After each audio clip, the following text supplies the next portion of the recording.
सदगुरु, यूट्यूब पर आपके एक वीडियो में आपने अपने एक अनुभव के बारे में बताया है, जब आपने नाक का विष पी लिया था और आपने कहा कि उस समय आपका एक हिस्सा नींद महसूस कर रहा था, जबकि दूसरा हिस्सा महसूस कर रहा था कि आपके अंदर तेज चमक आ गई है।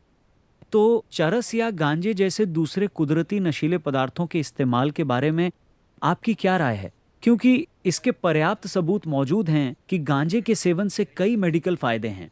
मेडिकल फायदे बीमार लोगों के लिए हैं, है ना?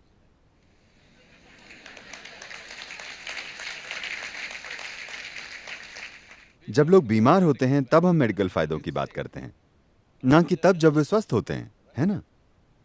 तो आ, मुझे खुशी है कि आपने थोड़ी रिसर्च की है उस नाक के विष वाली चीज पर। हम रोजाना नाक का विष नहीं पीते।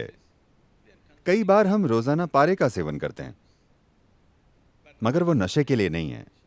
ना ही हमें नशे के लिए नाक के विष की जरूरत होती है। मेरी आंखों में देखिए, ये हमेशा नशे में चूर होती हैं।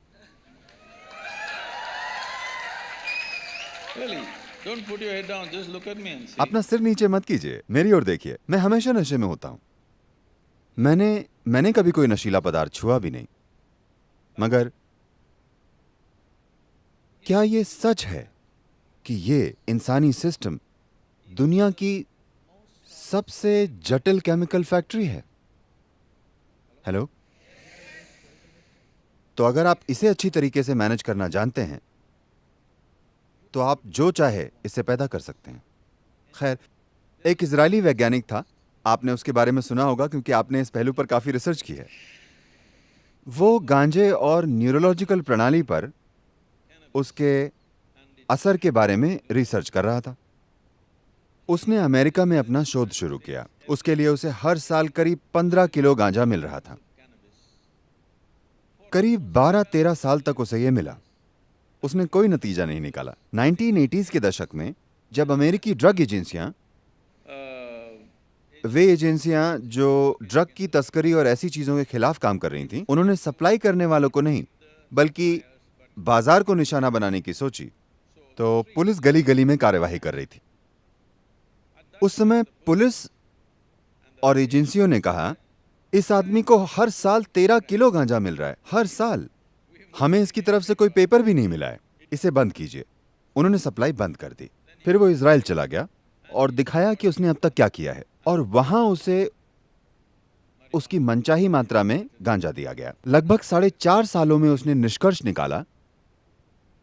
उसने कहा, हमारे दिमाग के अंदर गांजे के लाखों ग्राहक बिंदु हैं। मगर क्यों?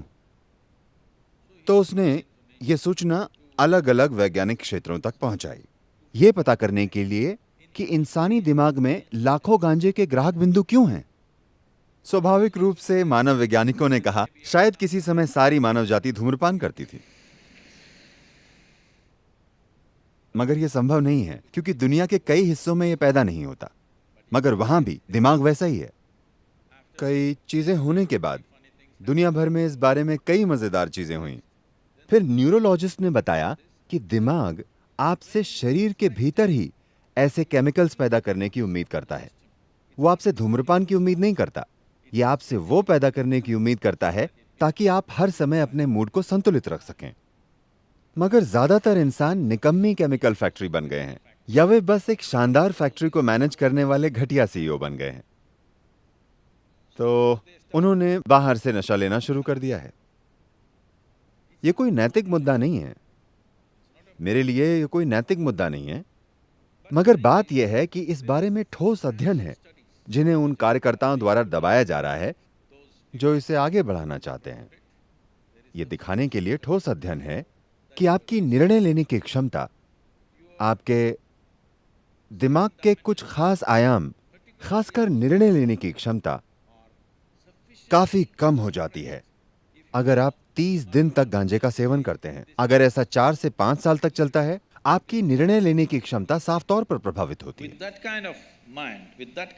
इस तरह के दिमाग के साथ अगर आप अदालत जाते हैं और मैं अपना जीवन आपके हाथों में सौंपता हूं, तो मैं नहीं चाहूंगा कि गांजा पीने वाला वकील मुझे मिले। मैं नहीं चाहूंगा कि गांजा पीने वाला सर्जन मेरा ऑपरेशन करे।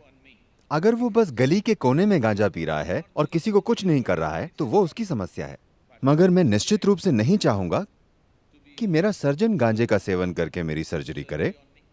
हाँ या नहीं, क्या आप चाहते हैं? ना ही मैं ऐसे ड्राइवर चाहता हूं, क्योंकि मैं एक खास गति पर गाड़ी चलाता हूं। मैं नहीं चाहता कि नशा करने वाले दूसरे ड्राइवर मेरे साथ गाड़ी चलाएं। मैं नहीं चाहता। न ही मैं अपने लिए ऐसा ड्राइवर चाहूंगा अगर कभी मैं गाड़ी में पीछे बैठूं जो नशा करके गाड़ी चला रहा हो। अगर आप चाहते हैं तो आपकी मर्जी है, मगर हम ऐसा नहीं चाहते। अधिकांश लोग ऐसा नहीं चाहते क्योंकि वे जानते हैं कि इसका नतीजा क्या होगा। तो हम दरअसल मनोरंजन की खोज में हैं। हमने इसे ऐसा बना दिया है।